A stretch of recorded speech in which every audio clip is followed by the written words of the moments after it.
Olá, hoje a gente vai mergulhar numa figura histórica. É, bem complexa. Samora Machel. Ele foi o primeiro presidente de Moçambique independente e os materiais que temos aqui mostram um retrato cheio de nuances, né? Do herói da libertação a um líder controverso. Vamos então explorar esses documentos.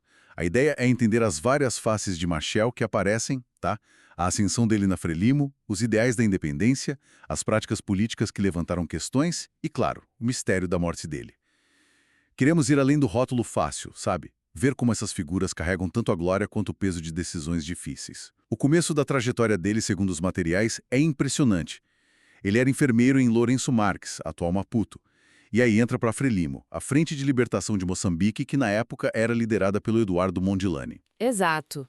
E ele não fica só nisso, né? Vai para Argélia, recebe treino militar. Isso.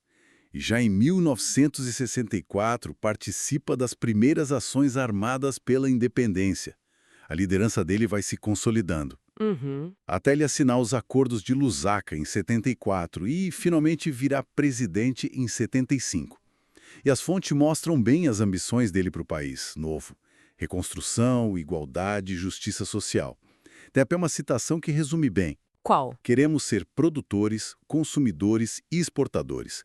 Uma visão forte de desenvolvimento, de autonomia. O que é fascinante aqui é o peso simbólico disso tudo na independência de Moçambique e o Machel, com essa figura central. Ele virou um ícone da luta anticolonial na África, era a esperança de um recomeço para muita gente, um sentimento que se espalhava pelo continente. E fica interessante mesmo. As fontes sugerem que Marshall começou a incomodar. E não só fora, tipo Portugal ou África do Sul do Apartheid, por causa daquela aproximação com o bloco soviético. Sim, a Guerra Fria estava todo vapor. Exato. Mas ele também passou a ser visto como incômodo dentro da própria Frelimo, segundo consta. E as informações que a gente tem trazem alegações bem sérias sobre esse período. Falam na instauração de um estado de terror, eliminação de dissidentes. Mencionam especificamente campos de reeducação lá na província do Niassa. Como é que a gente entende essa contradição aparente? O libertador e essas acusações. Olha, essa dualidade é chave para entender figuras como Machel, pelo menos como as fontes o apresentam. Se a gente conecta isso ao quadro maior, dá para ver a pressão gigantesca do pós-independência, né? A polarização da Guerra Fria, as disputas internas de poder. As fontes até mencionam a morte do Mondlane, que também foi obscura, sugerindo que já existia conflito ali na Frelimo. Quer dizer que uma coisa leva a outra. Não necessariamente justifica, né? Mas o que os documentos parecem sugerir é talvez um padrão. As exigências da luta armada, a necessidade de consolidar o poder num ambiente hostil, isso pode ter levado a práticas que, bom, contrastavam muito com os ideais de liberdade que eles mesmos proclamavam. É uma tensão clara ali, descrita nos materiais. Fontes detalham bem as três teorias principais que ainda circulam. Quais são elas? A primeira é a versão oficial inicial, falha técnica.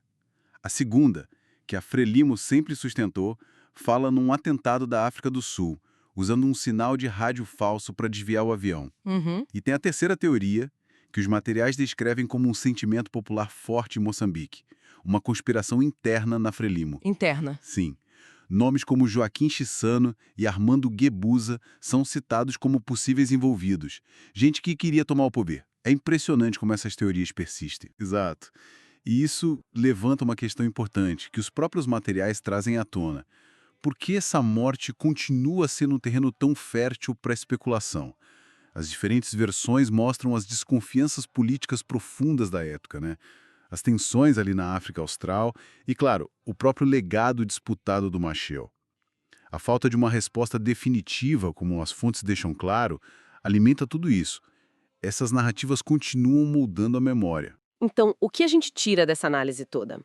Os materiais que a gente viu apresentam o Samora Machel como uma figura, nossa, de imensa complexidade. Celebrado como herói da independência, símbolo de libertação para muitos, mas, ao mesmo tempo, associado, segundo esses relatos, a um período de repressão interna. Sim. E a morte enigmática dele só adiciona mais camadas a um legado que, bom, continua em debate. Isso nos deixa com uma reflexão final, pensando só no que a gente analisou aqui hoje. Como é que a gente lida com legados assim, que misturam libertação e acusações de autoritarismo? A história do Machel, com essas contradições, esses mistérios que as fontes apontam, ela convida a gente a pensar em como as narrativas sobre líderes são construídas, né? Como são disputadas, e como às vezes ficam marcadas para sempre pela falta de informação clara ou pelo conflito entre as versões disponíveis.